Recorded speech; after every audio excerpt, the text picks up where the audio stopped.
a barrel roll. Welcome to The Know. I'm Ashley Jenkins. And I'm Adam Ellis. Want to know the quickest way to get under a video game developer's skin? Just accuse them of ripping off Overwatch. After accusations that their new game is borrowing just a bit too much from Blizzard's team-based competitive shooter, Smite developer HiRez Studios is now defending itself. And it even suggests that Blizzard copied them first. Yeah! Jerks. It all started earlier this week when HiRez Studios released a brand new trailer for their free-to-play shooter Paladins Champions of the Realm, which has just gone into open beta on Steam via early access. In that trailer, fans noted a number of similarities to Blizzard's Overwatch. Specifically like, everything.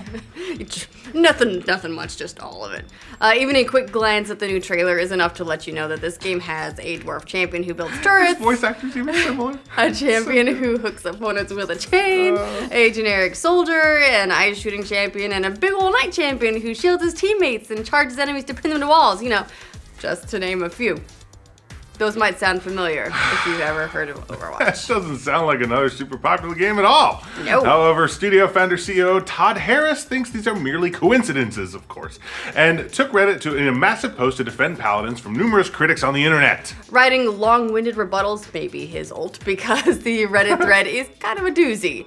In the post, he went through a number of the critiques launched against the game, offering a breakdown of the history of Paladins development and why they totally are not copying Overwatch. In the post, Harris said, "Well, Overwatch is a fine game. We want people to understand that game development is an iterative process with many ideas coming from past projects. This is true for HiRez and almost every other game studio. For a hero shooter, the game that deserves the most credit is TF2.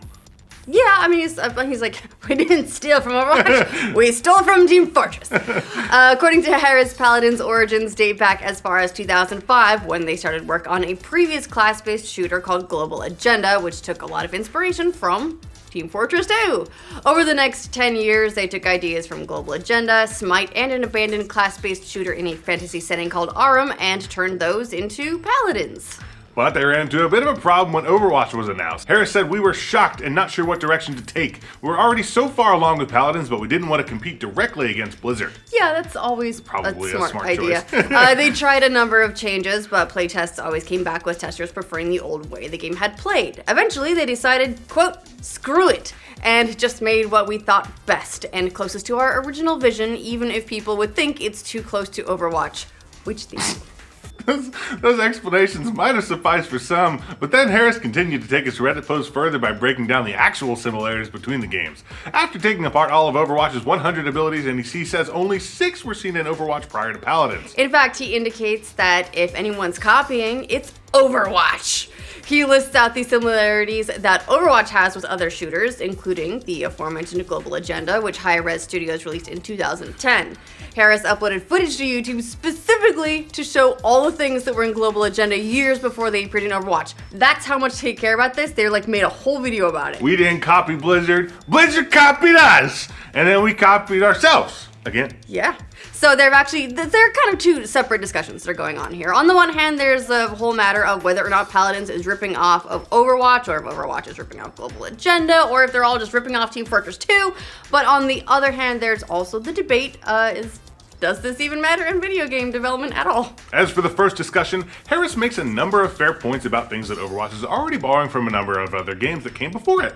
Plus, both games were clearly in development during the same time frames, Paladins' origins dating back to as early as 2010 and Overwatch running similarly. Work on Overwatch began in 2014 after the cancellations of Blizzard's Titan, borrowing some elements from that project which had been in development for 7 years. That being said, there is no doubt that HiRez Studios saw the success of Overwatch and made a couple of adjustments to both the style and content of Paladins. In spite of it already being super duper similar. Harris even admits this much in the post. He states that they took kill cams on some of their verbiage from Overwatch just to make it that much more similar. And Harris is totally open about this, as well as the fact that they were first inspired by TF2, which brings us to the other part of the debate. Whether or not ripping off ideas of gameplay mechanics is even a legitimate issue in video games. Yeah, look, iterative design and borrowing elements is kind of one of the things that's made video games such a constantly evolving art form. Art isn't created in a vacuum, and it's no secret inherent that game developers take cool shit from other games and then put them into their own. This is the way things trends in video games. Everybody borrowing ideas from everybody. Every now and again, one game manages to blend together different genres or elements and emerges as a breakout hit, prompting the entire industry to rush out and do the same thing at the same time. Yeah, even if that developer isn't the one that did it first, whoever puts it on the map is the one everyone remembers. Gears of War didn't invent cover-based shooting, but it is the game that probably inspired everyone to suddenly emulate it last generation. Same goes for Call of Duty, who inspired a whole generation of multiplayer progression in spite of not being the first there either. And that's the same case with Overwatch, who didn't create the team-based competitive shooter. It just managed to put a lot of its inspirations, TF2, MOBAs, etc., together in a package that clicked with gamers, resulting in massive sales and a lot of clones. Well, so while it might seem crazy, sometimes coincidences do happen. There are only so many ideas you can have, and generally, like, the shield dude is probably going to be like a big bulky dude. Sometimes. Does he have to have a blue square, rectangular shield though? Yeah, with armor? Like, it's come on. There's really no other way to do a shield. It's blatant, man.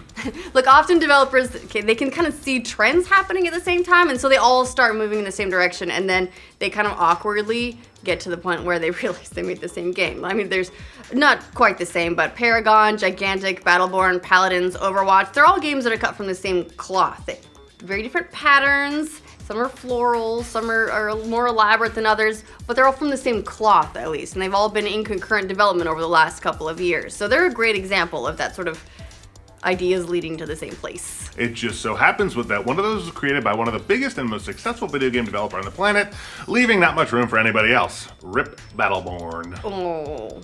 So yes, there are lines that can be crossed. When it comes to ripping off someone else's hard work in the industry, we've seen actual assets, for example, appear in other games, and that's a totally different kind of ripping off. But it's not really what's going on here. Borrowing ideas and putting a new spin on them has really, honestly, helped gaming grow more than it's hurt it. Which is most of Harris's point. He's not trying to accuse Overwatch of ripping them off as much as he's saying that this is what everybody does. Yeah, and when it comes down to it, you can't copyright gameplay mechanics anyway.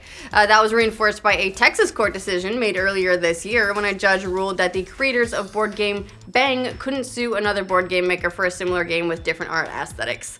Whether or not Paladins is actually ripping off or borrowing elements from Overwatch, the game's marketing is clearly framing it as an Overwatch-like game. Regardless of what abilities, characters, or ideas came first, HiRez Studios intentionally evoked the feel of Overwatch with its trailer, and it's a little disingenuous to them to act otherwise. It's kind of like Overwatch, but it's free to play. So if you want to borrow elements from Overwatch, great, but don't get upset when people point out the similarities that you purposefully wanted them to latch on to, especially when you also say that you did see stuff in Overwatch and then added it to your game so your game was more like Overwatch. What do you guys think of HiRez Studios defending their game Paladin from critics? Let us know in the comments. And for future updates from the world of Overwatch-inspired games, which is going to be pretty much everything here in a couple of years, because it's going to happen. Like, it happened with MMOs. There was like MOBAs. World of Warcraft, and then everyone was like, let's be an MMO, although I would also say that EverQuest came first. And before that was Age of Camelot. Moving on, like this video, and subscribe to the know. We can talk about MMOs all day long. Yes, and how they're dead and I want to cry every night because of it. Well, I mean, they just evolved. I feel like they're not evolved. No.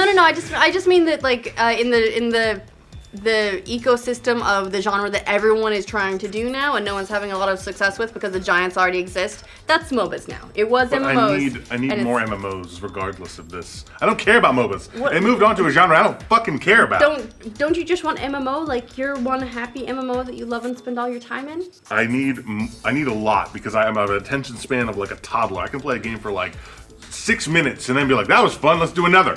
And that's how I feel with MMOs. I just need more. You sound terrible at MMOs. Those games take like a lot of time and dedication. You know, what can I say? Or, min-maxing. Yeah.